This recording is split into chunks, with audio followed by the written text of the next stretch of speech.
राजा परीक्षित ने पूछा, भगवान, अजातशत्रु धर्मराज युधिष्ठिर के राजसूय यज्ञ महोत्सव को देखकर जितने मनुष्य, नरपति, ऋषि, मुनि और देवता आदि आए थे, वे सब आनंदित हुए, परंतु दुर्योधन को बड़ा दुख और पीड़ा हुई। यह बात मैंने आपके मुख से सुनी है। भगवान, आप कृपा करके इसका कारण बतलाइए। श्री सुखदेव जी महाराज ने कहा, परीक्षित, तुम्हारे दादा युधिष्ठिर बड़े महात्मा थे। उनके प्रेम बंधन से बंधकर सभी बंधु बांधवों ने राजसूय यज्ञ में विभिन्न सेवा कार्य स्वीकार किया था। भीमसेन भोजनालय की देखरेख करते थे, दुर्योधन कोषाध्यक्ष थे, सहदेव अभ्यागतों के स्वागत सत्कार में नियुक्त थे और नकुल विविध प्रकार को सामग्री एकत्र करने का काम देखते थे। अर्जुन गुरुजनों की सेवा शुश्रूषा करते थे और स्वयं भगवान श्री कृष्ण आए हुए अतिथियों के पांव पखाड़ने का काम करते थे। देवी द्रौपदी भोजन परोसने का काम करती और उदार शिरोमणि कर्ण खुले हाथों से दान किया करते थे। परीक्षित, इसी प्रकार सात्विक, विकर्ण, हार्दिक, विदुर, भूरिश्रवा आदि ब्राह्मिक के पुत्र का संतदर आदि राजसूय यज्ञ में विभिन्न कर्मों से नियुक्त थे। वे सब के सब वैसा ही काम करते थे जिससे महाराजा युधिष्ठिर का प्रिय और हित हो। परीक्षित, जब ऋषि सदस्य और बहुयज्ञ पुरुषों का तथा अपने इष्ट मित्र एवं बंधु बांधवों का सुमधुर वाणी, विविध प्रकार की पूजा सामग्री और दक्षिणा आदि से भली भांति सत्कार हो चुका तथा शिशुपाल भक्तवत्सल भगवंता के चरणों में समा गया, तब धर्मराज युधिष्ठिर गंगा जी में यज्ञांत स्नान करने गए। उस समय जब वे अवभृत स्नान करने लगे, तब मृदंग, शंख, ढोल, नौबत, नगारे, नरसिंगे आदि तरह तरह के बाजे बजने लगे। नर्तकियां आनंद से झूम झूम कर नाचने लगी। झुंड के झुंड गवैये गाने लगे और बीना, बांसुरी तथा झांझ मंजीरे बजने लगे। इनकी तुमुल ध्वनि सारे आकाश में गूंज गई। सोने के हार पहने हुए यदु, सुंजय, कंबोज, कुरु, केकय, कौशल देश के नरपति रंग बिरंगी ध्वजा पताकाओं से युक्त और खूब सजे धजे गजराजों, रथों, घोड़ों और सुसज्जित वीर सैनिकों के साथ महाराज युधिष्ठिर को आगे करके पृथ्वी को कपाते हुए चल रहे थे।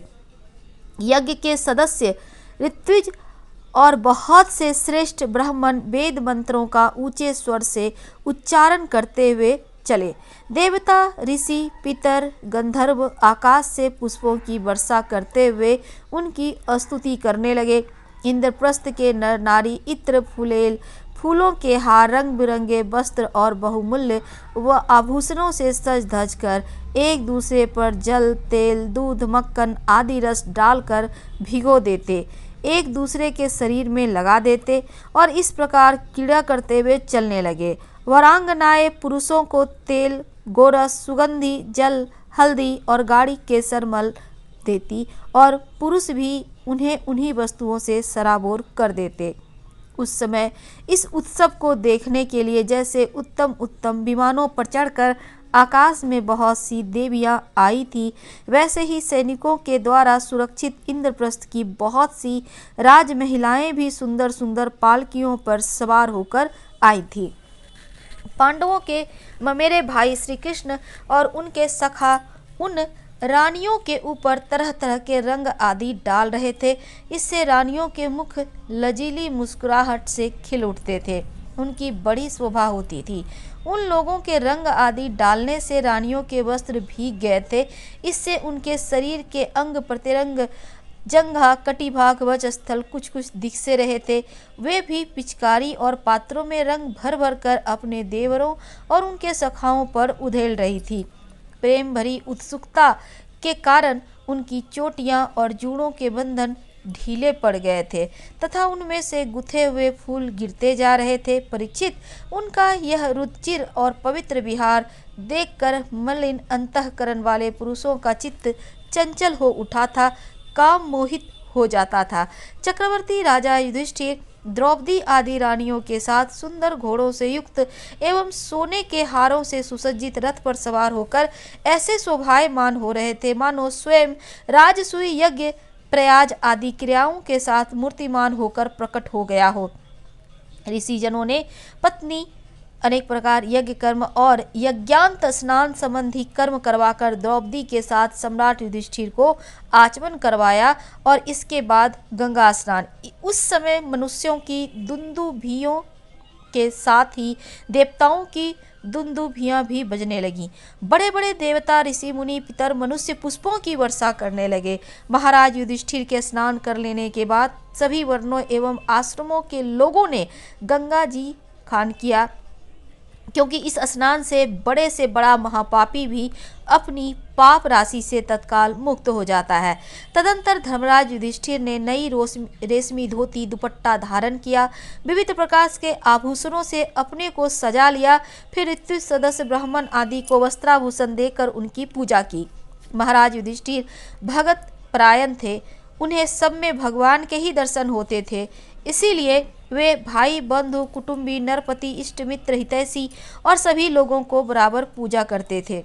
उस समय सभी लोग जड़ाऊ, कुंडल, पुष्पों के हार, पगड़ी, लंबी अंगरखी, दुपट्टा तथा मणियों के बहुमूल्य हार पहनकर देवताओं के समान शोभायमान हो रहे थे। स्त्रियों के मुखों की भी दोनों कानक, कर्णफूल और घुंघराली अलकों से बड़ी शोभा हो रही थी तथा उनके कटिभाग में सोने की करधनियां तो बहुत ही भली मालूम हो रही थी। परीक्षित, राजसूय यज्ञ में जितने लोग आए थे, परम शीलवान, ऋत्विज, ब्रह्म आदि सदस्य, ब्राह्मण, क्षत्रिय, वैश्य, शूद्र, राजा, देवता, ऋषि, मुनि, पितर तथा अन्य प्राणी और अपने अनुयायियों के साथ लोकपाल, इन सब की पूजा महाराज युधिष्ठिर ने की। इसका बाद वे लोग धर्मराज से अनुमति लेकर अपने अपने निवास स्थान चले गए। परीक्षित, जैसे मनुष्य अमृत पान करते करते कभी तृप्त नहीं हो सकता, वैसे ही सब लोग भगवत भक्त राजर्षि युधिष्ठिर के राजसूय यज्ञ को की प्रशंसा करते करते तृप्त न होते थे। इसके बाद धर्मराज युधिष्ठिर ने बड़े प्रेम से अपने हितैषी, सुहृदय संबंधियों एवं बंधुओं और भगवान श्री कृष्ण को भी रोक लिया, क्योंकि उन्हें उनके बिच्छों की कल्पना से ही बड़ा दुख होता था। परीक्षित, भगवान कृष्ण ने यदुवंशी वीर सांब आदि को द्वारकापुरी भेज दिया और स्वयं राजा युधिष्ठिर की अभिलाषा पूर्ण करने के लिए उन्हें आनंद देने के लिए वहीं रुके रह गए। इस प्रकार धर्मनंदन महाराजा युधिष्ठिर मनोरथों के महान समुद्र को, जिसे पार करना अत्यंत कठिन है, भगवान श्री कृष्ण की कृपा से अनायास ही पार कर गए और उनकी सारी चिंता मिट गई। एक दिन की बात है, भगवान के परम प्रेमी महाराज युधिष्ठिर के अंतःपुर को सौंदर्य, संपत्ति और राजसूय यज्ञ के द्वारा प्राप्त महत्व को देखकर दुर्योधन का मन डाह से जलने लगा। परीक्षित, पांडवों के लिए मैं दानव ने जो महल बना दिए थे, उनमें नरपति, दैत्यपति, सुरपतियों की विविध विभूतियां तथा श्रेष्ठ सौंदर्य स्थान स्थान पर शोभायमान था। उनके द्वारा राजा रानी द्रौपदी अपने पतियों की सेवा करती थी। उस राजभवन में उन दिनों भगवान श्री कृष्ण की सहस्त्रों रानियां निवास करती थी। नितंब के भारी भार के कारण जब वे उस राजभवन में धीरे धीरे चलने लगती थी, तब उनके पायजेबों की झनकार चारों ओर फैल जाती थी। उनका कटिभाग बहुत ही सुंदर था तथा उनके वक्षस्थल पर लगी हुई केसर की लालिमा से मोतियों के सुंदर श्वेत हार भी लाल लाल जान पड़ते थे।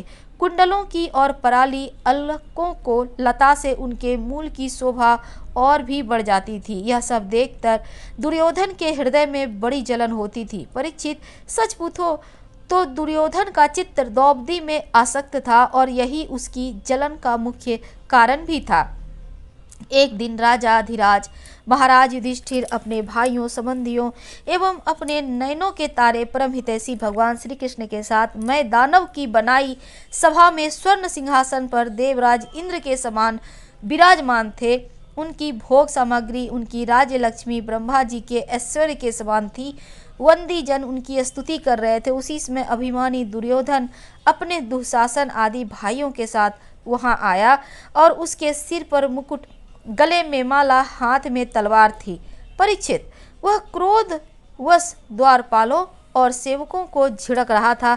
उस सभा में मैदानव ने ऐसी माया फैला रखी थी कि दुर्योधन ने उससे मोहित हो स्थल को जल समझकर अपने वस्त्र समेट लिए और जल को स्थल समझकर उसमें गिर पड़ा। उसको गिरते देख भीमसेन, राजरानियां तथा दूसरे नरपति हंसने लगे। यद्यपि युधिष्ठिर उन्हें ऐसा करने से रोक रहे थे, परंतु प्यारे परीक्षित, उन्हें इशारों से श्री कृष्ण का अनुमोदन प्राप्त हो चुका था। इससे दुर्योधन लज्जित हो गया, उसका रोम रोम क्रोध से जलने लगा। अब वह अपना मुंह लटकाकर चुपचाप राजभवन से निकलकर हस्तिनापुर चला गया। यह घटना को देखकर सत्पुरुषों में हाहाकार मच गया और धर्मराज युधिष्ठिर का मन भी कुछ खिन्न सा हो गया। परीक्षित, यह सब होने पर भी भगवान श्री कृष्ण चुप थे। उनकी इच्छा थी कि किसी प्रकार पृथ्वी का भार उतर जाए, और सच पूछो तो उन्हीं की दृष्टि से दुर्योधन को वह भ्रम हुआ था। परीक्षित, तुमने मुझसे यह पूछा था कि उस महान राजसूय यज्ञ में दुर्योधन को डाह क्यों हुआ, जलन क्यों हुई, सो यह सब मैंने तुम्हें बतला दिया। आगे की कथा 76वें अध्याय में लेकर हम कल आपसे जुड़ेंगे। अभी आपसे विदा लेते हैं। पसंद आए तो लाइक कर सब्सक्राइब करें, शेयर करें, कमेंट करें। धन्यवाद।